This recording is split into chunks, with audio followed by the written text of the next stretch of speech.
Good evening everyone, and thank you so much for being here tonight to share with us this new adventure of Lieutenant Columbo. Your loyalty touches us deeply, and we hope this story will accompany you toward a peaceful and restful sleep. Before we begin, don't forget to subscribe to our channel so you never miss any of our stories, and leave us a little like to encourage us to keep doing this work that we love so much. Your comments are also very precious to us. Tell us what you think of this investigation, and above all, share your ideas with us. Which detective would you like to see again? Which character fascinates you? Your suggestions inspire us. Now, make yourself comfortable, close your eyes if you wish, and let yourself be carried away by this new investigation where Columbo will discover that a rendezvous in the rain can hide the perfect crime. The rain had been falling for 3 days over Los Angeles this March, turning the usually sunny city into a gray and gloomy landscape. The streets glistened under the streetlights, windshield wipers beat frantically across windshields, and people ran from one shelter to another with newspapers or umbrellas over their heads. It was one of those spring storms that flooded the highways and caused mudslides in the hills. On Thursday evening, March 20th, around 8:30 p.m., the rain was beating down even harder, hammering the roofs and windows with almost violent intensity. In the upscale neighborhood of Pacific Palisades, at 2847 Sunset Mesa Drive stood a magnificent Mediterranean villa with a view of the ocean. It was the residence of Charles Whitmore, a successful film producer and owner of Whitmore Productions. Charles was sitting in his luxurious first-floor office, staring absently at the rain pounding against the large bay windows overlooking the garden. The office was an impressive room with mahogany paneling, shelves filled with scripts and film industry trophies, and a massive desk covered in contracts and documents. But tonight, Charles wasn't focused on his work. He kept glancing at the wall clock with growing nervousness. 8:32 p.m. In 28 minutes, he had an appointment, a meeting he both anticipated and dreaded. His cell phone rang, making him jump. He looked at the screen. It was his wife Victoria calling from her sister's house in San Diego, where she was spending the weekend. "Charles, how are you? This rain is terrible even here." "I'm fine, darling. Don't worry about me." "How's Sandra?" "She's good. We're watching some old movies." "Are you sure everything's okay? You sound tense." "I'm just tired. Big project at the office." "Have fun." "I love you." "I love you too. I'll be back Sunday afternoon." Charles hung up and stood up, walking to the window. Guilt was eating away at him. Victoria knew nothing. She didn't know what he had done. She didn't know what he was about to do tonight. At 8:05 p.m., a car stopped in front of the house. Charles saw it from the window, a black Mercedes with headlights cutting through the rain. A figure stepped out, holding an umbrella, and quickly headed toward the front door. Charles went downstairs and opened the door. Standing before him was Daniel Carter, 48 years old, Charles's former business partner and now his biggest rival in the film industry. Daniel was soaked despite his umbrella and Burberry trench coat. His gray hair was plastered to his forehead, and his blue eyes fixed on Charles with an expression that was hard to read, a mix of anger, sadness, and resignation. "Charles," Daniel said as he entered without waiting for an invitation. "We need to talk." "I know. That's why I asked you to come." They went up to the office. Daniel took off his wet trench coat and tossed it onto a chair. Charles poured him a glass of scotch, then poured one for himself. They drank in silence for a moment, the tension between them almost palpable. "So," Daniel finally said, "are you going to tell me? Why did you do it?" Charles sighed deeply. "I didn't have a choice, Daniel. You tried to steal the Morrison project from me. 3 years of work, millions invested, and you tried to take it. I didn't steal it. I simply made a better offer to the investors. It's business, Charles. You would have done the same. Maybe. But you crossed a line. You lied about bankruptcy. That wasn't true. Daniel gave a bitter laugh. And sabotaging my reputation with false harassment accusations, that was just business too. Charles didn't answer. He knew Daniel was right. He had gone too far. To destroy Daniel and reclaim the Morrison project, Charles had fabricated evidence suggesting that Daniel had harassed several actresses. The accusations were later disproven, but Daniel's reputation was tarnished. Several investors pulled out.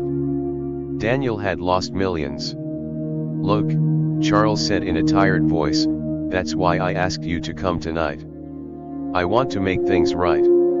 I'll publicly admit the accusations were false. I'll help you rebuild your reputation, and I'll give you 30% of the Morrison project. Daniel stared at him in disbelief. Why? Why now? Because I'm tired, Daniel. I'm tired of this war, these lies, this hatred. We used to be friends, business partners before everything went wrong 5 years ago, before you kicked me out of our joint company. You're right. I was greedy and selfish, and I really regret it. Daniel remained silent for a long moment, staring at his glass of scotch. Then he said softly, you know, I considered killing you. Charles felt a chill run through him. What? After what you did, after you destroyed my career and my reputation, I thought about killing you. I even made a plan. Is that why you came? Are you afraid? No, I called you because it was the right thing to do. And if you really want to kill me, go ahead, but you won't. You're not a murderer, Daniel. Daniel stood up abruptly and walked to the window, looking at the rain. You're lucky you're right. They talked for another hour, negotiating the terms of their reconciliation. At 10:15 p.m., Daniel put his wet trench coat back on and prepared to leave. I'll think about your proposal, he said at the door. But I haven't forgiven you yet, Charles. What you did was unforgivable. I understand. Take your time. Daniel stepped out into the pouring rain, opened his umbrella, and walked toward his Mercedes. Charles watched him from the porch, then closed the door and went back up to his office. What Charles didn't know was that this would be the last time anyone would see him alive. The next morning, Friday, Charles's housekeeper, Maria Rodriguez, arrived at the usual time. She used her key to enter and was immediately struck by the unusual silence. Normally, Charles was already up, having breakfast in the kitchen or working in his office. Mr. Whitmore, she called as she climbed the stairs. No answer. She knocked on the office door. Still no answer. She opened the door and let out a scream. Charles Whitmore was slumped over his desk, his head resting on his folded arms as if he had fallen asleep. But Miss Rodriguez knew immediately that he was dead. His skin was gray, his lips slightly blue. Lieutenant Columbo arrived around 10 a.m., after the local police and the medical examiner had already secured the scene. He stepped out of his old Peugeot 403 under a rain that had finally eased to a steady drizzle, adjusted his crumpled raincoat, which was perfectly suited to the weather, and looked at the house with his perpetually puzzled expression. Sergeant Wilson was waiting for him at the entrance. Lieutenant, glad you're here. We have a suspicious death. Charles Whitmore, successful film producer, found dead in his office this morning by his housekeeper. Suspicious how? Columbo asked, taking out his notebook. Dr. Patterson suspects poisoning. There's a half-full cup of coffee on the desk, and the body shows signs of cyanosis suggesting intoxication. Cyanide, probably. We're waiting for the toxicology results. Columbo followed Wilson inside and up to the office. Charles Whitmore was still in the position in which he had been found, waiting for the crime scene photographer to finish before the body was removed.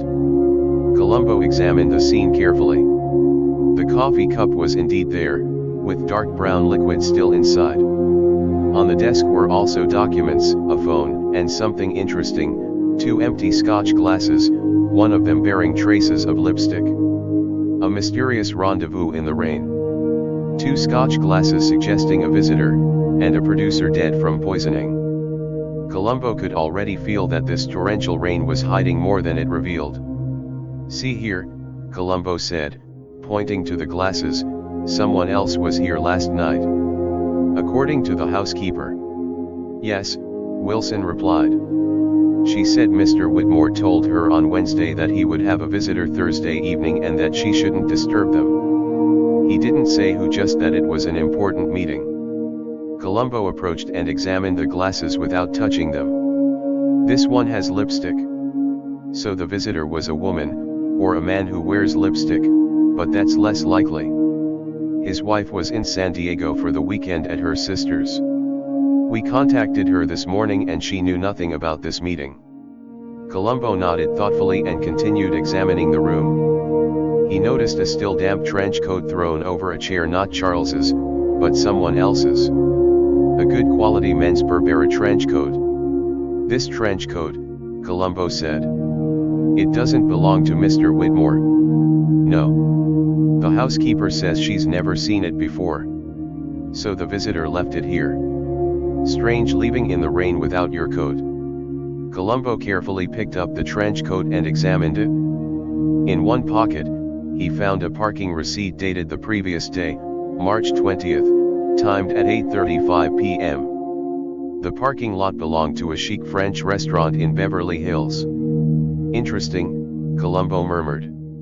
"Our visitor was in Beverly Hills at 8:35 p.m. last night, then came here. That matches the timing." Dr. Patterson, the medical examiner, entered the office after finishing his preliminary examination of the body. "Lieutenant, I have some preliminary information." "I'm listening, doctor." "Death by cyanide poisoning, almost certainly. The symptoms are classic cyanosis, rapid death. The coffee in the cup probably contains the poison, but I need to confirm it in the lab." "What time do you think he died, based on rigor mortis and body temperature?" "I'd say between 10 p.m. and midnight last night, so shortly after his visitor left." "Probably." Columbo thanked the doctor and went downstairs to question Maria Rodriguez, the housekeeper. She was sitting in the kitchen, still shaken, a cup of tea trembling in her hands. "Miss Rodriguez, I'm Lieutenant Columbo. I'm sorry for what happened. I know this is difficult, but I need to ask you a few questions." "Of course, Lieutenant," she said in a trembling voice. "Anything that can help. You said Mr. Whitmore was expecting someone last night. When did he tell you?" "Wednesday morning. He said he would have a visitor Thursday evening around 9 p.m. and that I shouldn't disturb them. He also told me I could leave early Thursday afternoon. Normally I stay until 8, but he said I could go at 5. He wanted to be alone with his visitor." "Did he mention the visitor's name?" "No, but I overheard a phone conversation on Wednesday. I was cleaning the hallway upstairs and the door to Mr. Whitmore's office was slightly open. I heard him say something like, 'Okay, Thursday at 9 p.m. We need to settle this once and for all. No, no one will know. Just you and me.' Then he said something else. He mentioned a name before hanging up. He said, 'See you, Daniel.' Daniel, do you know anyone by that name in Mr. Whitmore's circle?" "There's Daniel Carter. He was Mr. Whitmore's partner a few years ago, but they parted on bad terms. They became rivals. Do you know where I can find this Daniel Carter?" "He has a production company in Burbank, Carter Productions." After thanking Miss Rodriguez, Columbo returned to the office where the crime scene technicians were finishing their work. He examined the Burberry trench coat again and noticed something interesting. On the inside collar was an embroidered label with the initials D.C. "Daniel Carter," Columbo murmured. So he was the visitor. He called Sergeant Wilson. "Sergeant, I need you to check something. Find me the address and phone number of Daniel Carter." He runs Carter Productions in Burbank. Right away, Lieutenant. 1 hour later, Columbo was in his Peugeot, driving through the steady rain toward Burbank. The offices of Carter Productions were in a modern glass and steel building on Riverside Drive. Columbo parked badly as usual and entered the elegant lobby. The receptionist told him Daniel Carter was in his office on the 5th floor. Columbo went up and found a door with a gold plaque, "Daniel Carter, CEO." He knocked. "Come in," said a voice from inside. Daniel Carter was sitting behind a massive desk, typing on his computer. When he saw Columbo enter, he looked surprised and slightly nervous. "Can I help you?" "Mr. Carter, Lieutenant Columbo, Los Angeles Police. May I speak with you for a few minutes?" Daniel turned slightly pale. "This is about Charles, isn't it? I heard on the news that he's dead." "Yes. How did you learn about it?" "A friend called me this morning. He said Charles was found dead at his home. It's terrible. We weren't close anymore, but it's still a shock." "You weren't close?" "No, we were partners once, but we separated 5 years ago. Things got complicated." "I see. Mr. Carter, where were you Thursday evening between 9 p.m. and midnight?" Daniel hesitated just a fraction of a second too long. "I was at home alone." "Why?" "Because we have reason to believe someone visited Mr. Whitmore Thursday evening, and we think that someone might have been you." "Me?" "No, I haven't seen Charles in months." "Really?" "Because we found a Burberry trench coat with the initials DC in his office, and we have testimony that Mr. Whitmore had a meeting with someone named Daniel on Thursday evening." Daniel seemed to search for an answer, then sighed. "All right. Yes, I was at Charles's house Thursday evening, but I didn't kill him." "No one is saying you killed him, sir. I'm just asking questions. Why were you there?" "Charles called me on Wednesday. He wanted to talk. He said it was important. So I went." "What time?" "I arrived around 9 p.m. I had dinner at a French restaurant in Beverly Hills before." "The parking receipt you found?" "Yes, that little restaurant. I dined alone and then went to Charles's." "And what did you discuss?" Daniel hesitated. "Charles wanted to make peace. He offered me a deal, a kind of reconciliation." "What kind of deal?" "He wanted to publicly admit that he had lied about me. A few months ago, Charles fabricated false harassment accusations against me to damage my reputation. Thursday evening, he said he regretted it and wanted to make things right." "How did you react?" "I was wary, surprised, but also relieved. Those accusations nearly destroyed me professionally." "What exactly did you do while you were there?" "We talked, drank scotch, negotiated the terms of our reconciliation, and then I left around 10:15 p.m. "And Charles was alive when you left?" "Yes, absolutely. He was in perfect health when I left." "Mr. Carter, why did you leave your trench coat there?" Daniel frowned. "My trench coat? Oh my God. I must have forgotten it. I took it off because it was soaked and threw it on a chair. I must have forgotten to pick it up when I left." "You left in the rain without your coat?" "The rain had eased by the time I left, and I was in a hurry to get home." Columbo nodded thoughtfully, scribbling in his notebook. "One last thing, Mr. Carter, the Scotch glass with lipstick on it, was that yours?" Daniel looked confused. "Lipstick? No, I don't wear lipstick, Lieutenant, and I didn't see anyone else there." Daniel Carter admitted being at Charles's on the night of the murder, but did his story hold up? And where did the glass with lipstick come from? Columbo felt there was more to uncover. As he left Daniel Carter's office, Columbo was thoughtful.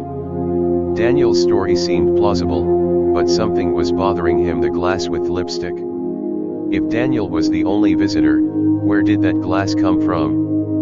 He returned to the Whitmore house and asked Miss Rodriguez if she could identify the glasses. Miss Rodriguez, these Scotch glasses in Mr. Whitmore's office, do you recognize them? Yes, of course. They're crystal glasses that Mr. Whitmore kept in his office for special occasions. He had a set of 6. And the lipstick on one of the glasses, does Mrs. Whitmore wear that kind of lipstick? Yes, that's exactly her favorite color, a burgundy red from Chanel. So Mrs. Whitmore could have used that glass, but she was in San Diego on Thursday evening. Are you certain? Yes, she left Wednesday morning and was supposed to return Sunday.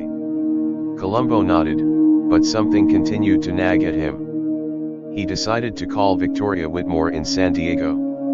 She answered after 3 rings, her voice broken with grief. Mrs. Whitmore, I'm Lieutenant Columbo of the Los Angeles Police. My deepest condolences for your loss. Thank you, Lieutenant, she said in a trembling voice. It's so surreal. I still can't believe Charles is dead. I understand, Mrs. Whitmore. I need to ask you a few questions if you're able to talk. Yes, of course. Anything that can help. You were in San Diego on Thursday evening, correct? Yes, I was at my sister Sandra's. I left Wednesday morning and was supposed to return Sunday. Did you speak to your husband on Thursday evening? Yes, I called him around 8:30. He sounded tense, but he said it was just work. He didn't mention waiting for anyone. Mrs. Whitmore, did your husband have any enemies? Someone who held a grudge against him? Victoria hesitated. Well, there was Daniel Carter. They had been at war professionally for years. Charles had done something terrible to Daniel recently, false accusations. I told him to stop, that it was going too far, but Charles was obsessed with the competition. Did you know that Daniel Carter was at your house on Thursday evening? What? No, Charles never told me that. Your husband had invited him to discuss a reconciliation. Apparently a reconciliation that's surprising. Charles never forgave easily. Mrs. Whitmore, one last question. Was your husband seeing someone else? A mistress? There was a long silence. Then Victoria said softly, why are you asking that? We found a glass with lipstick in his office, a lipstick that appears to be your brand and color. My lipstick, but I was in San Diego. I know. That's why I'm asking the question. Lieutenant, if Charles had an affair, I didn't know about it. He traveled a lot for work. He was often at receptions and galas. He could have, but I never had any proof. Columbo thanked her and hung up.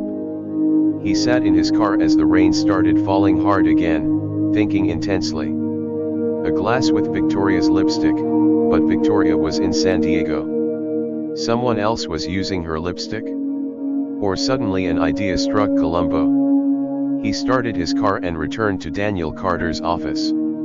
This time, Daniel seemed less surprised to see him. Lieutenant Columbo, you again. What can I do for you? Mr. Carter, I just have a few more questions. You told me you were alone with Charles on Thursday evening. No one else was there. That's correct. You didn't see anyone else? No car parked outside, no noise in the house. No, nothing. It was just Charles and me. And you left around 10:15 p.m. Yes. How did you leave? Which door? Through the front door. Why? Because I'm wondering if someone else could have entered after you left, maybe through another door. Daniel frowned. I suppose it's possible, but I don't know who. Columbo nodded and took out a crime scene photo showing the 2 glasses on Charles's desk. Mr. Carter, which of these glasses did you use? Daniel examined the photo. That one, he said, pointing to the glass without lipstick. Charles served me scotch in that one. And the other glass, the one with lipstick, was it already there when you arrived? Daniel thought. Now that you mention it, yes. There was already a dirty glass on the desk when I arrived. I didn't really pay attention at the time. So someone else had been drinking with Charles before you arrived. Apparently. Columbo thanked Daniel and returned to his car. He called Sergeant Wilson. "Sergeant, I need you to check something. Get me Charles Whitmore's phone records for the last few days. I want to know who called him and who he called." "Right away, Lieutenant." The records arrived an hour later. Columbo studied them carefully in his car, still parked in front of the death house. And he found something interesting. On Thursday afternoon at 4:23 p.m., Charles had received a call from a cell phone number. The call lasted 12 minutes. Columbo had the number traced. It belonged to a certain Amanda Cross, 28 years old, an actress and former protégé of Charles Whitmore. Columbo found her address and apartment in West Hollywood and went there immediately. Amanda Cross opened the door after the third knock.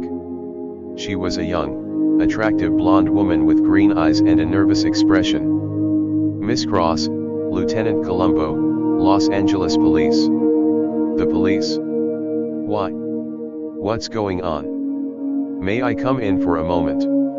Amanda hesitated, then stepped aside to let him pass. The apartment was small but elegantly decorated, with movie posters on the walls. "Miss Cross, do you know Charles Whitmore?" Amanda visibly paled. "Yes, he was my producer." "Well, he used to be. Why? Has something happened?" "I'm sorry to inform you that Mr. Whitmore passed away Thursday evening." Amanda brought a hand to her mouth. "Dead? Charles is dead? How?" "We're investigating the circumstances." "Miss Cross, you called Mr. Whitmore on Thursday afternoon at 4:23 p.m. Can you tell me what you talked about?" Amanda seemed to search for an answer. I wanted to talk to him about a project, a role in one of his films." The conversation lasted about 12 minutes. It was just about a role. Why all these questions? "Miss Cross, were you at Charles Whitmore's house on Thursday evening?" "No, of course not." "Really?" "Because we found a glass with lipstick in his office, a Chanel Bordeaux lipstick. And I notice you're wearing exactly that color right now." Amanda instinctively touched her lips. "Lots of women wear this color." "That's true. But how many of them called Charles Whitmore on Thursday afternoon and lied to the police about being at his house?" Amanda collapsed onto the couch, tears streaming down her cheeks. "All right. Yes, I was there, but I didn't do anything wrong." Amanda Cross admitted she had been at Charles's on Thursday evening. But when exactly before or after Daniel Carter? And what was she really doing there? "Tell me everything from the beginning," Columbo said, sitting down across from her. "And this time, tell me the truth." Amanda wiped her tears and took a deep breath. "Charles and I had been having an affair for about a year. He promised he would divorce Victoria, that we would be together, but he never did. He always found excuses. And on Thursday afternoon, I called him. I told him I was tired of waiting. Either he announced our relationship publicly, or it was over. He asked me to come to his house Thursday evening to discuss it." "What time?" "Around 8 p.m. He said Victoria was in San Diego and we could talk quietly." "And what happened?" "I arrived around 8. Charles served me scotch and we talked. He told me he couldn't divorce, it would cost him too much financially, that his wife owned half his company. I was furious. I told him he had lied to me for a year." "How did he react?" "He became cold and calculating. He said if I didn't calm down, he would make sure I never worked in Hollywood again, that no one would hire me. I realized then that I had never been anything more than a distraction to him." "What did you do?" "I left. I left the house around 8:45 to 9 p.m., went home and cried all night." "Did you see anyone else in the house?" "No, no one. Charles was alive when I left." Yes, he was in perfect health, I swear. Columbo nodded thoughtfully. Miss Cross, why didn't you tell the truth from the beginning? Because I was scared. I knew I had a motive to kill him. He had used me, betrayed me, threatened me. I knew the police would suspect me. Did you poison Charles Whitmore's coffee? No, I didn't even see any coffee, just the scotch we drank together. Columbo believed her. There was something sincere in her grief and fear, but he had to verify her story. Miss Cross, do you have any proof that you returned home around 9 p.m.? Did anyone see you? My neighbor, Mr. Jenkins. I ran into him in the hallway when I got back. He can confirm the time. Columbo did speak with Mr. Jenkins, an elderly man who lived in the neighboring apartment. He confirmed seeing Amanda return around 8:45 to 9 p.m. on Thursday evening, looking very upset.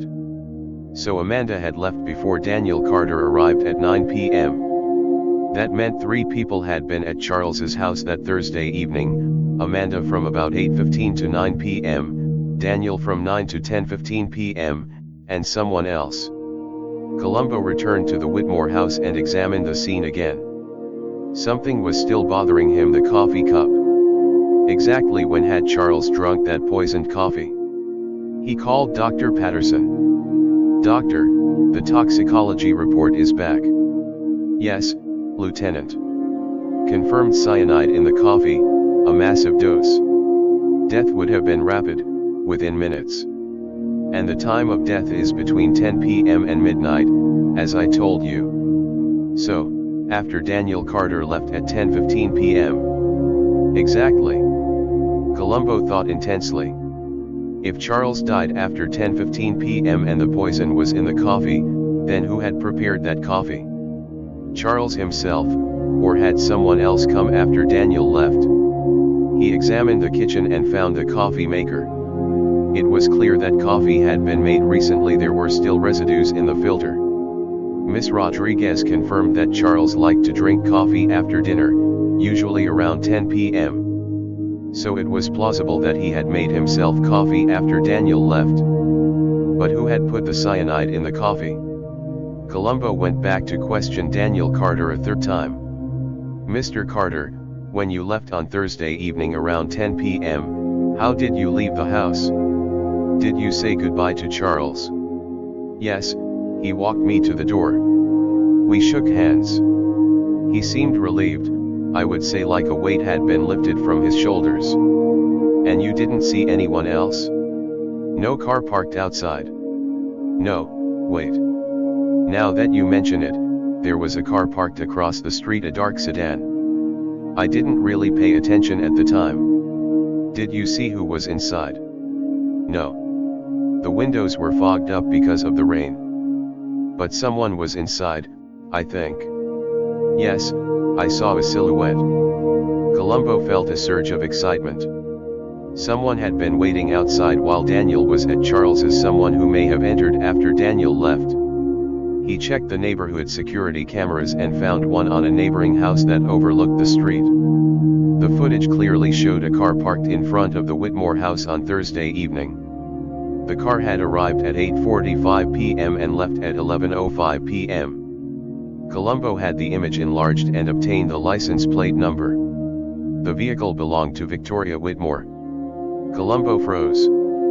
Victoria, but she was supposed to be in San Diego. He immediately called Victoria's sister in San Diego. Mrs. Henderson, Lieutenant Columbo of the Los Angeles Police. I need to verify something. Your sister Victoria was at your house on Thursday evening.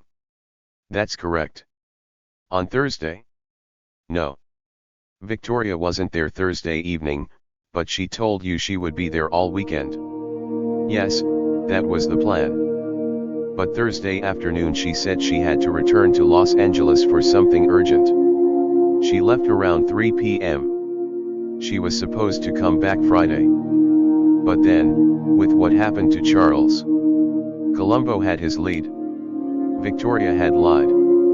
She had not been in San Diego on Thursday evening. She had been in Los Angeles, in her car, parked in front of her own house. He obtained a warrant and searched Victoria's car. In the trunk, he found something interesting. An empty vial labeled potassium cyanide, danger, photographic use only. Victoria Whitmore was arrested in San Diego and brought back to Los Angeles for questioning. Sitting in the interrogation room at the station, she seemed strangely calm, almost resigned. "Mrs. Whitmore," Columbo began, "we know you were in Los Angeles on Thursday evening. We know you were parked in front of your house, and we know you had cyanide in your car." Victoria said nothing for a long moment, then sighed. "How did you know?" "The neighborhood security cameras and the fact that you told your sister you were returning to Los Angeles on Thursday afternoon. I was stupid to think I could get away with it." "Tell me what happened." Victoria Whitmore was about to confess. But what was the real truth behind this murder in the rain? Victoria looked at Columbo with tired, sad eyes. "You want the truth? The whole truth?" "Yes, ma'am. I knew Charles was having an affair. I had known for months. I hired a private detective who confirmed it was Amanda Cross. I saw photos of them together, entering and leaving hotels. It broke my heart. Why didn't you ask for a divorce?" "Because I still loved him, stupidly. Despite everything he had done to me, I wanted him back.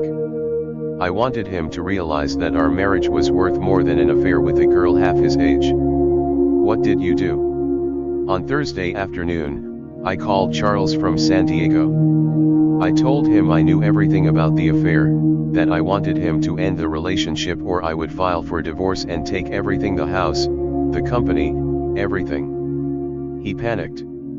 "He told me not to do anything rash, that we could discuss it, but I knew he was lying. I always knew when he was lying." "So you drove back to Los Angeles?"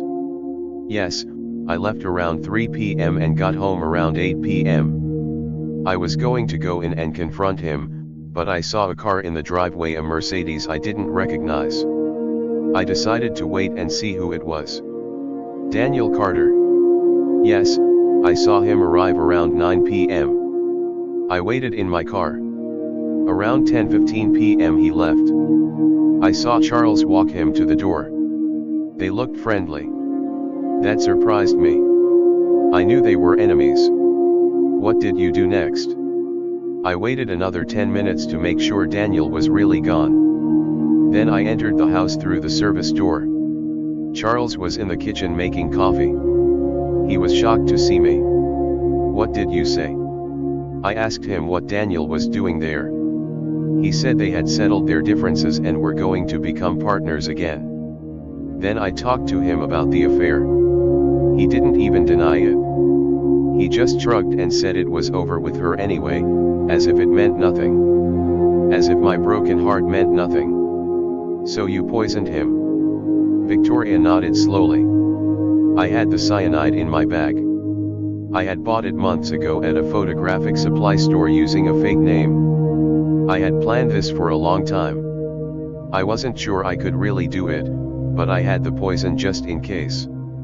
"What happened in the kitchen?" Charles finished making his coffee and poured it into a cup.